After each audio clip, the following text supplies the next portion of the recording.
हफ्ते भर की सभी खबरों के साथ मैं प्रीति रावत आपके साथ एक बार फिर किस्सा गोई के इस खास कार्यक्रम में आपका स्वागत करती हूं। इस वीडियो में पहाड़ से लेकर मैदान तक की खबरों से आपको रूबरू करवाऊंगी। देहरादून पुलिस इन दिनों सार्वजनिक स्थानों पर शराब पीने वालों पर कड़ी नजर रख रही है। इसके अलावा पुलिस द्वारा ड्रिंक और ड्राइव करने वालों के खिलाफ भी सख्त कार्रवाई की जा रही है। प्राप्त जानकारी के अनुसार पहली बार पकड़े जाने पर पुलिस शराब पीकर वाहन चलाने वालों को चेतावनी देकर उनके वाहन को जब्त कर रही है। इसके बाद पुलिस का ड्राइवर शराबी को घर पहुंचाकर परिवार को सौंप रहा है। यह नई कार्यप्रणाली अब शराबियों के बीच चर्चा का विषय बन चुकी है, क्योंकि परिवार में उनकी भारी बेइज्जती हो रही है। सार्वजनिक स्थानों पर शराब पीने वालों को पुलिस पकड़कर थाने ला रही है और उनके खिलाफ कानूनी कार्रवाई कर रही है। काशीपुर की सैनिक कॉलोनी में 1 क्विंटल 70 किलो के विशालकाय अजगर के दिखने से पूरे इलाके में दहशत फैल गई। स्थानीय लोगों द्वारा वन विभाग को सूचित करने पर विभाग की टीम तुरंत मौके पर पहुंची और 3 घंटे की कड़ी मशक्कत के बाद इस खतरनाक अजगर को पकड़ने में सफल रही। यह अजगर अत्यधिक शक्तिशाली और खतरनाक था, जिससे वहां से गुजरने वाले लोगों की जान को खतरा हो सकता था। अजगर न केवल अपने लपेट में किसी को भी मार सकता है, बल्कि उसके मुंह में भी शक्तिशाली जहर होता है। अगर वन विभाग समय पर कार्रवाई नहीं करता तो यह किसी बड़ी दुर्घटना का कारण बन सकता था। रेस्क्यू टीम के प्रमुख तालिब हुसैन ने बताया कि अजगर की पकड़ बेहद मजबूत होती है और इसे नियंत्रित करना बेहद चुनौतीपूर्ण कार्य था। उनके अनुसार इस विशाल अजगर की उपस्थिति से पूरे काशीपुर में खौफ का माहौल बन गया था, लेकिन सफल रेस्क्यू ऑपरेशन के बाद अब लोगों ने राहत की सांस ली है। देहरादून से एक चौंकाने वाली घटना सामने आई है, जहां विधायक शिव अरोड़ा के पास एक कॉल आई और मंत्री पद दिलाने के बदले 3 करोड़ रुपए की मांग की गई। इस घटना के बाद पुलिस ने विधायक के सहयोगी की तहरीर पर अज्ञात व्यक्ति के खिलाफ मुकदमा दर्ज कर जांच शुरू कर दी है। पुलिस रिपोर्ट के अनुसार 13 फरवरी 2025 को 3:30 बजे के करीब विधायक के मोबाइल नंबर पर एक कॉल आई। कॉल करने वाली ने खुद को केंद्रीय गृह मंत्री अमित शाह के पुत्र जय शाह बताया और 14 मिनट 22 सेकंड तक राजनीतिक विषयों पर चर्चा की। शादी समारोह से लंदन से लौटा है। विधायक को इस बातचीत पर संदेह हुआ और उन्होंने इस व्यक्ति को फ्रॉड समझते हुए पुलिस को इसकी सूचना दी।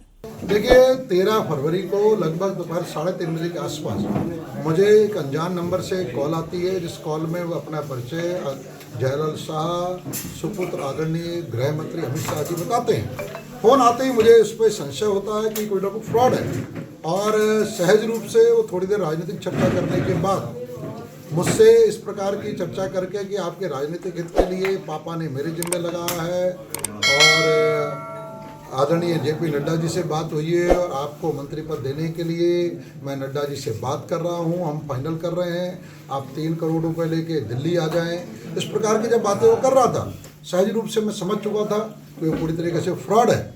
और उससे जब पूरी चर्चा करने के बाद जब ध्यान में आया, जिस तरीके से उसने गृह मंत्री आदरणीय अमित शाह जी का नाम लिया, जिस तरीके से उसने राष्ट्रीय अध्यक्ष जेपी नड्डा जी का नाम लिया और एक विधायक से बात की, यह निश्चित रूप से बहुत बड़ा एक राजनीतिक षड्यंत्र हो सकता है। आदरणीय गृह मंत्री अमित शाह जी को बदनाम करने का, जेपी नड्डा जी को बदनाम करने का, भारतीय जनता पार्टी को बदनाम करने का, या एक विधायक को अनावश्यक झूठे किसी भ्रष्टाचार के प्रकरण में फंसाने का प्रयास भी हो सकता है।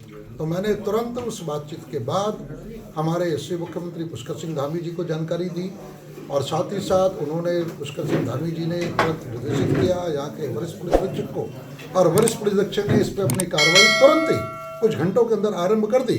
और अब मेरी जानकारी में है कि जिसके नंबर पर वो फ़ोन है, जो व्यक्ति है, प्राथमिक रूप से उसे पुलिस ने उठा लिया है, पुलिस में जाँच कर रही है। मेरा ये मानना है कि चूँकि इसमें राष्ट्रीय अध्यक्ष जी जेपी नड्डा जी, गृह मंत्री अमित शाह जी, इस स्तर के नामों का उन्हें बदनाम करने के लिए किया गया, तो बहुत बड़ी राजनीतिक साजिश विरोधियों की हो सकती है, देश विरोधी ताकतों की हो सकती है, राजनीतिक षड्यंत्र हो सकता है। तो इसकी पूरी जांच होनी चाहिए और इसके पीछे जो भी षड्यंत्रकारी है उन्हें सजा मिलनी चाहिए। उत्तराखंड विधानसभा का बजट सत्र जारी है और आज तीसरे दिन सदन में बजट पेश किया गया। इस दौरान उत्तराखंड कांग्रेस ने विधानसभा का घेराव किया, जिसमें उत्तराखंड प्रदेश कांग्रेस कमेटी के अध्यक्ष करण महारा, महिला कांग्रेस अध्यक्ष ज्योति रौतेला सहित सैकड़ों पार्टी कार्यकर्ता शामिल हुए। इस विरोध प्रदर्शन के दौरान कांग्रेस ने नुक्कड़ नाटक के जरिए लोगों को लिव इन रिलेशनशिप के दुष्प्रभावों के बारे में बताया। कांग्रेस प्रदेश अध्यक्ष करण महारा ने कहा कि उत्तराखंड में यूसीसी में लिव इन रिलेशनशिप को मान्यता दी गई है, जो देवभूमि की संस्कृति के खिलाफ है। उन्होंने कहा कि कोई भी माता पिता अपनी बेटी को बिना शादी के किसी के साथ रहने की इजाजत नहीं देंगे। इस विरोध प्रदर्शन के दौरान कांग्रेस कार्यकर्ताओं और पुलिस के बीच तीखी नोकझोंक भी हुई।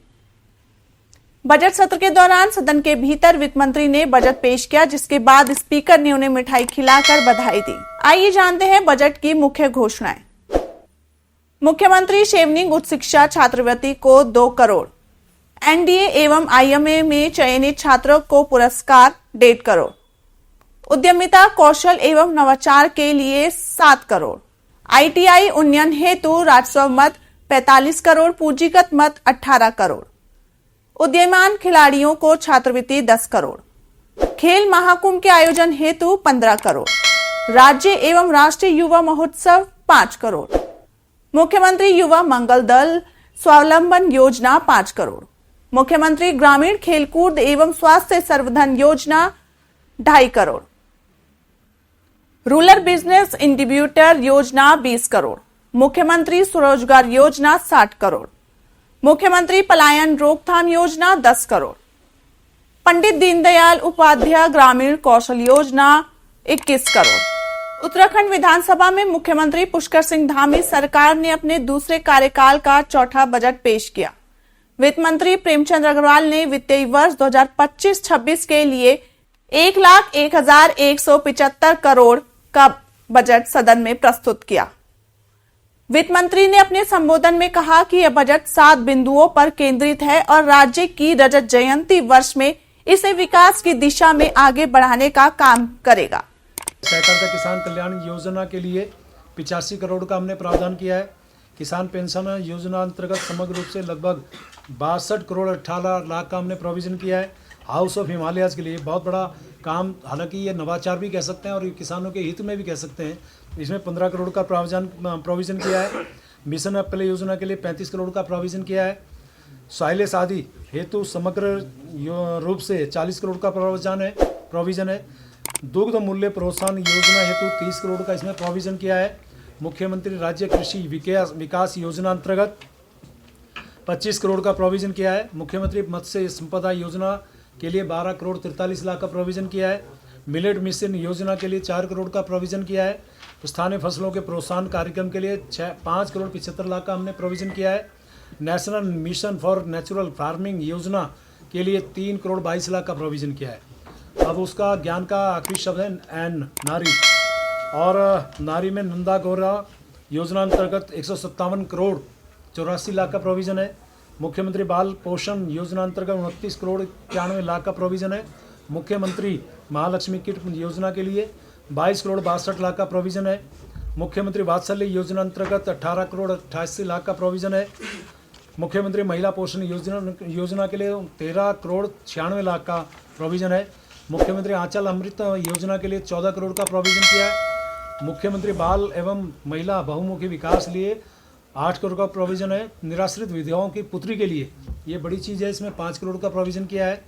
मुख्यमंत्री अल्पसंख्यक मेधावी बालिका प्रोत्साहन योजना के लिए 3 करोड़ 76 लाख का प्रोविजन किया है। मुख्यमंत्री महिला स्वयं सहायता समूह सशक्ति योजना के लिए 5 करोड़ का प्रोविजन किया है।